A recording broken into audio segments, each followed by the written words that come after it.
Bem, meus queridos irmãos, estamos no primeiro domingo da Quaresma, e sempre no primeiro domingo da Quaresma, independente se estamos no ano A, no ano B ou no ano C, sempre o Evangelho, independente se é de Marcos, Mateus ou Lucas, vai tratar esse tema, não é? Desse período que Jesus é tentado 40 dias. Cada ano com a narrativa de um dos evangelhos, mas sempre no primeiro domingo da Quaresma é tratado esse tema, não é? Porque a Quaresma, esse tempo que eu gosto de chamar desse nosso retiro espiritual, remete a esse período que Jesus ficou sendo tentado 40 dias, remete também ao período que o povo de Deus, depois de sair do Egito, ficou no deserto 40 anos, não é? Remete ao período que o povo de Deus ficou refém, escravo no Egito, 400 anos.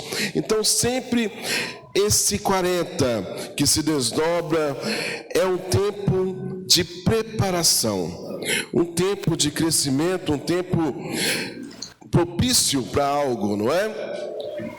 Nós celebramos, nós vivenciamos esse momento porque nós estamos crescendo e nós estamos buscando nos aprimorar para vivermos bem a Santa Páscoa. Esse é o nosso intuito imediato, não é?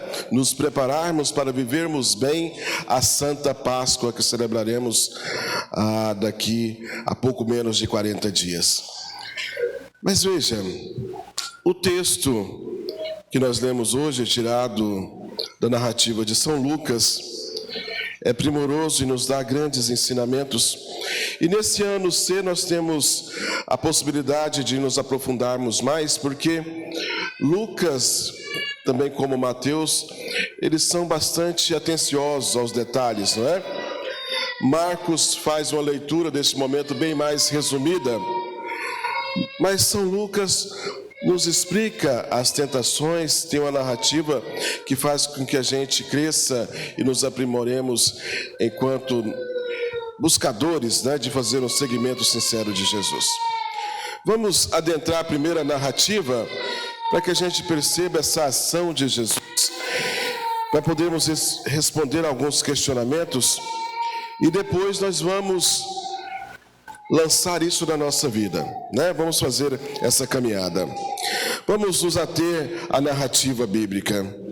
Primeiro, esse texto é colocado logo depois que Jesus é batizado, não é? Acontece o batismo de Jesus no Rio Jordão por João Batista, e nós temos aquela cena bonita que é a imagem do nosso próprio batismo, não é? Jesus sendo batizado, na narrativa de São Lucas fala que Jesus rezava, e quando ele é batizado, o Espírito vem sobre ele em forma corpórea de uma pomba, ouve-se uma voz, não é? Que sai de uma nuvem e diz: "Este é meu filho amado, este é meu filho amado." Agora vem a narrativa de Jesus que está no deserto, no seu retiro, e nos conta o evangelista São Lucas que ele é guiado pelo Espírito Santo. O mesmo Espírito que desceu sobre ele, agora o guia nesse período onde ele está nesse deserto, não é? E eu queria colocar só um adendo, porque se vocês perceberem as narrativas de São Lucas é muito mariano, mas ele é muito voltado também para a ação do Espírito Santo.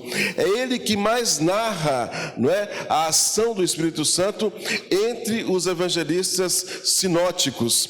E se vocês verem o próprio Ato dos Apóstolos, né, temos a narrativa que é o ápice da ação do Espírito Santo, que é quando no Pentecostes o Espírito Santo age de forma infusora sobre os discípulos ali no cenáculo, não é?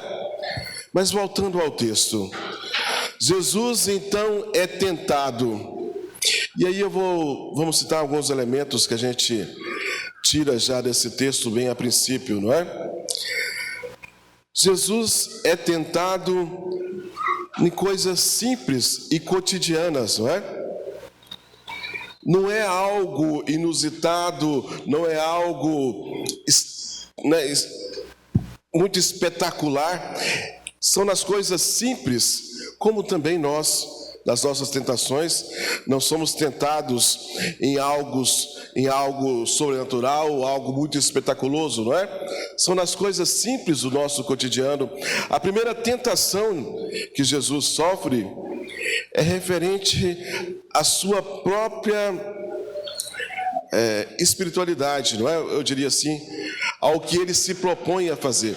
Jesus está no deserto porque ele quer fazer um retiro espiritual, que ele quer se retirar e para isso viver, né? Um jejum, oração, penitência. Jesus então é tentado nesse algo simples que é a própria materialidade, não é? Está com fome? Transforma essa pedra em pão, não é? A questão da materialidade. Essa questão é interessante que também a nós ela vem, não é? Jesus tinha o poder de transformar o pão, a pedra em pão, e ali saciar esse desejo mais básico que ele tinha, que era a fome, não é? A materialidade. Jesus vai responder com a própria Escritura, dizendo que não só de pão vive o homem. Sabe que na nossa vida nós também corremos esse risco, não é?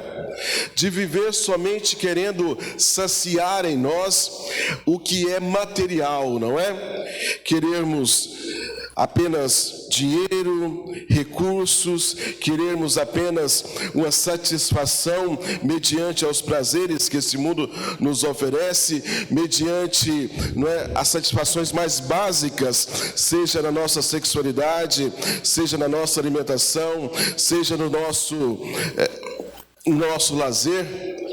E eu não estou falando que essas coisas são ruins, mas quando nós pautamos a nossa vida somente nisso, aí está a tentação, não é? De esquecermos de alimentar também o nosso espiritual, de buscarmos as coisas de Deus e nos fecharmos somente naquilo que é materialidade para a nossa vida. E esquecermos, né, de buscar a Deus coisas. Isso é uma tentação que por vezes permeia a nossa vida e a nossa história, e às vezes ela acontece de uma forma tão simples, não é? Na busca apenas pelo pão, nós esquecemos que precisamos nos alimentar de algo mais profundo e espiritual, para alimentar não somente esse corpo perecível, mas a alma imortal, não é, que está unida a este corpo, a essa matéria. E assim buscarmos, não é, a nossa salvação.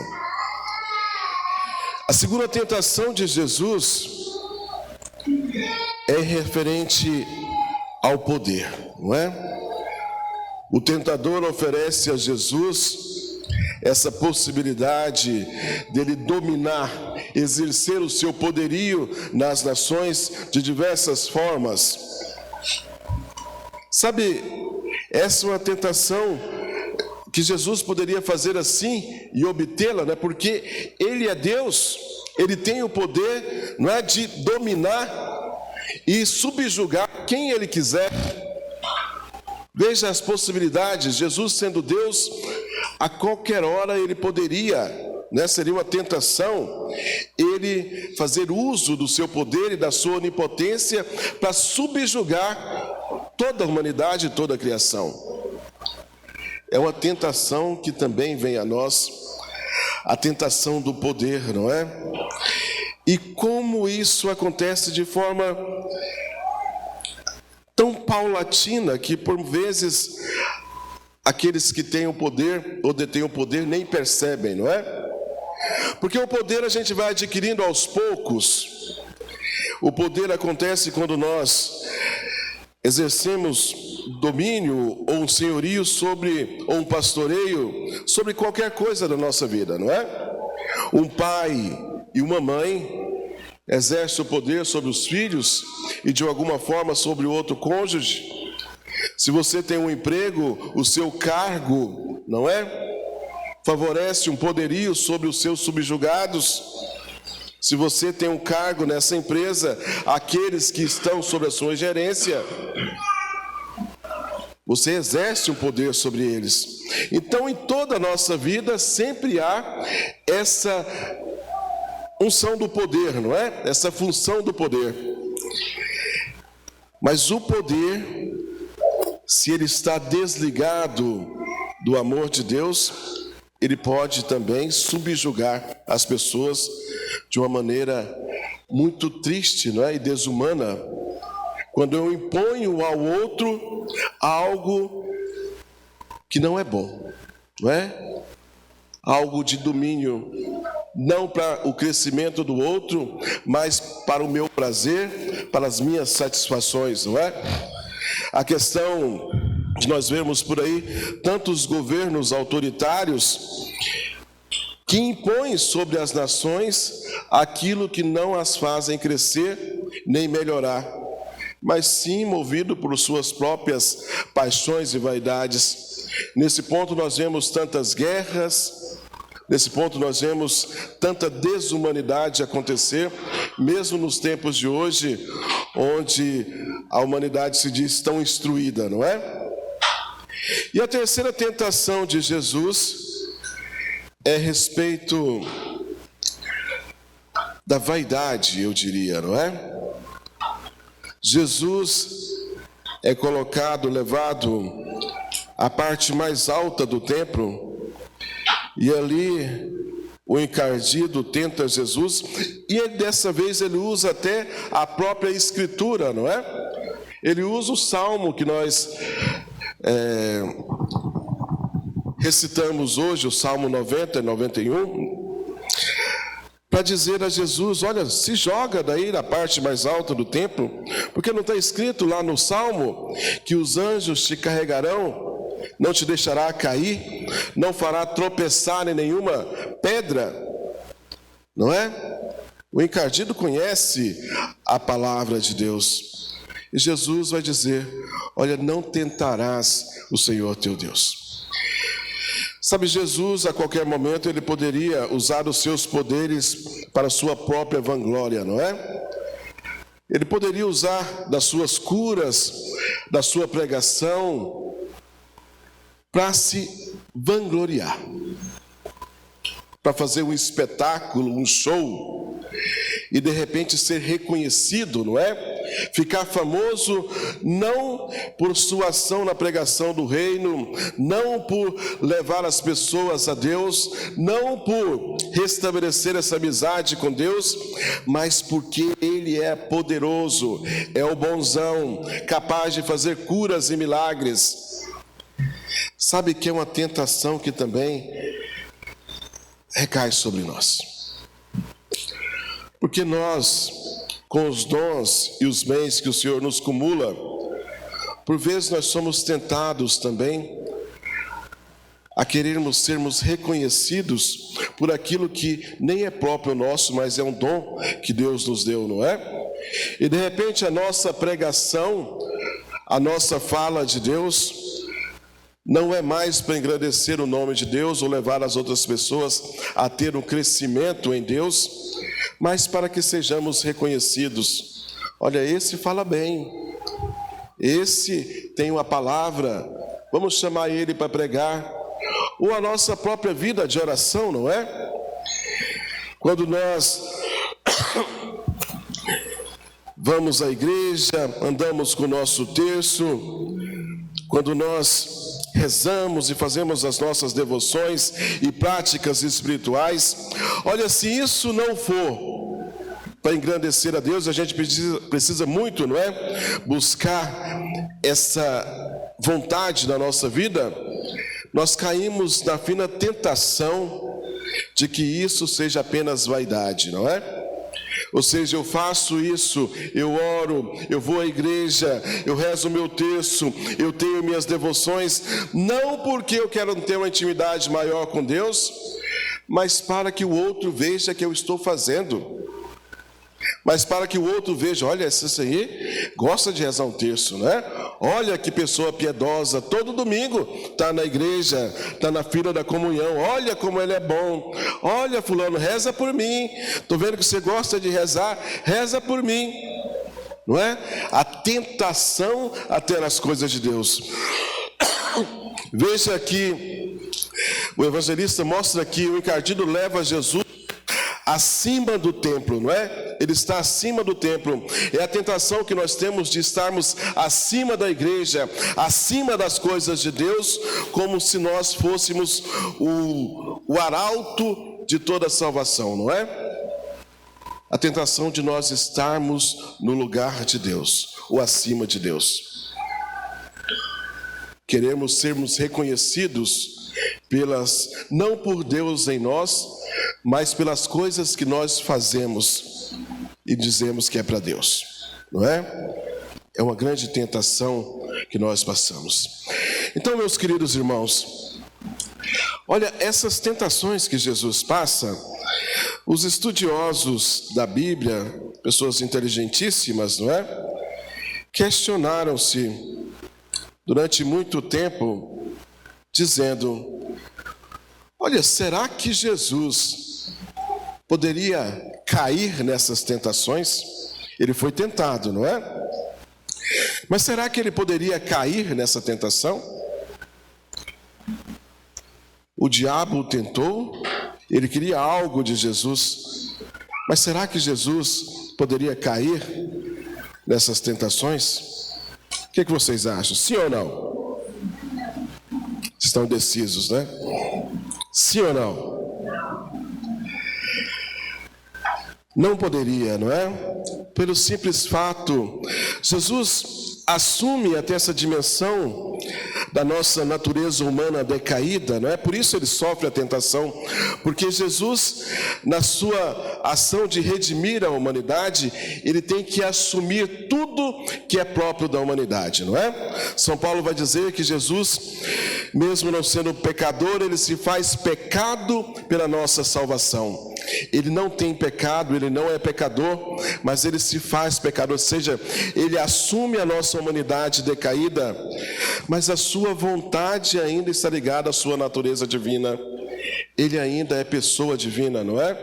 Então sua vontade não é a vontade humana, não é? Mesmo que ele sinta a natureza humana, né, pujante, e a gente vê isso muito bem quando a gente vê o relato da paixão, não é? Onde ele se sente desamparado. Senhor, por que me abandonaste? Mas mesmo assim, a sua vontade divina ainda é concerniente, né? Está ligada ao reto objetivo que ele tem de salvar a humanidade. Então, ele não poderia sucumbir à tentação, não é? Mas porque ele é de pessoa divina, não é? A sua natureza divina. Então, mesmo ele assumindo a nossa natureza decaída, a sua vontade ainda é a vontade de Deus. Uma reta vontade, não é? Mas nós não. Nossa natureza decaída ainda é pujante e nos puxa.